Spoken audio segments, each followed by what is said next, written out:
The grilled cheese truck out front, that was kind of amazing. Yeah, it's perfect. Yeah. It's totally perfect. Yeah. Well, coming soon to a contemporary theater is the great American classic, The Crucible, written by the great American playwright Arthur Miller.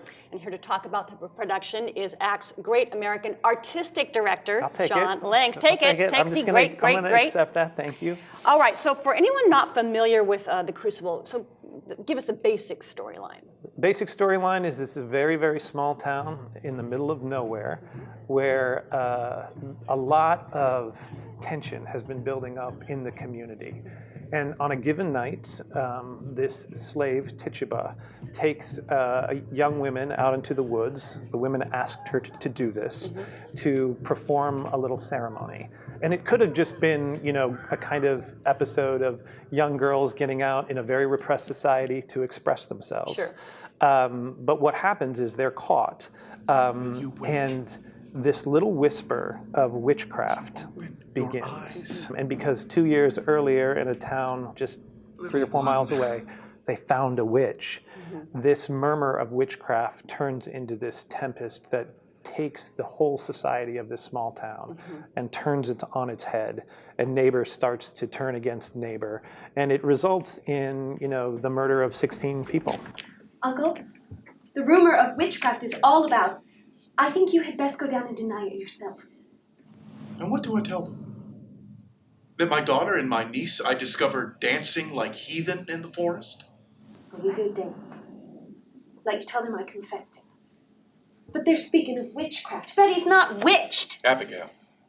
Of course, Miller was not necessarily just writing about this witchcraft, he was writing about something else as well. So what was kind of the metaphor, I guess? Well, certainly about the HUAC, the House on Un-American Activities. McCarthyism. McCarthyism, right. Exactly. So Arthur Miller was brought before the Committee on Un-American Activities to basically say that he was a communist. And it wasn't enough to just come before the committee. The committee not only wanted your name, but they wanted you to turn on your friends and sometimes family members. Right. And friends of Arthur Miller's, people he grew up with in the entertainment industry, ended up naming names. Arthur Miller did not. And he was, I think, convicted of contempt as a result of that. Right? Yeah, I think he paid a fine, I think due in large part to a romance with Marilyn Monroe. They sort of allowed him the easy way out. Yes, they didn't destroy him. They didn't. So it's based in Massachusetts Bay Colony, 1692, right? But you are doing it, setting it contemporarily. So tell me about that, bringing it up to this time. I mean, we're a contemporary theater company, and last year when I was picking the season, I was thinking a lot about, you know, what are the stories that we need to tell? It just felt like these laws, the absolutes that are being put in place because we're a society that's more and more leaning into fear, create a kind of perfect storm where something like the Crucible could happen. Right. And it felt like a really important time to re-explore those themes with a great group of actors. Right, so like what, 16? How many actors? 16 okay, actors. 16 in the actors. play, yeah. And you're using obviously the script itself, but they are bringing in dialogue or writing dialogue, or how's that working? Yeah, I mean, you're adding into it. The way that I came into the process said that, you know, in order to sort of reinvent this play for our time, for us, I want to get as close to it as possible.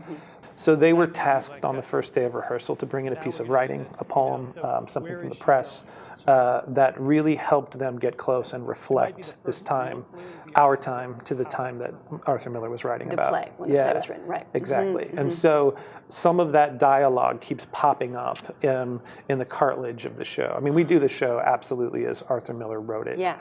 But there is sort of these time out of mind moments where we're sort of dropping in. And right now we're still exploring that concept. We're 2 weeks into rehearsal. They come in every day on fire. I mean, there's so much happening in the world. And I cast a group of real political thinkers, and that was very deliberate because I wanted the conversation in the room. Abigail, do you understand that I have many enemies? There is a faction that is sworn to drive me from the pulpit. Do you understand that? I know you kind of gave us a sense of why you want to put it on now, what's going on in the world and going on in the country here. What do you hope people will take away from this particular production that you're doing?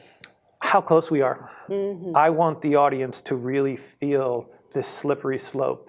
There's a million times in the play where if somebody just turned left instead of turning right, there would be 16 people who wouldn't have their necks broken by a rope, right? But over and over again, they just keep making these fear-based decisions. And you can, I feel like as an audience, we have to keep experiencing it at this distance, at a safe distance, at a distance that includes the better angels of our nature in terms of critical thinking. We have to tell this story because I'm watching it happen. I'm watching as I turn on the news every day, we get closer and closer to these decisions that I think hurt a lot of people. Right.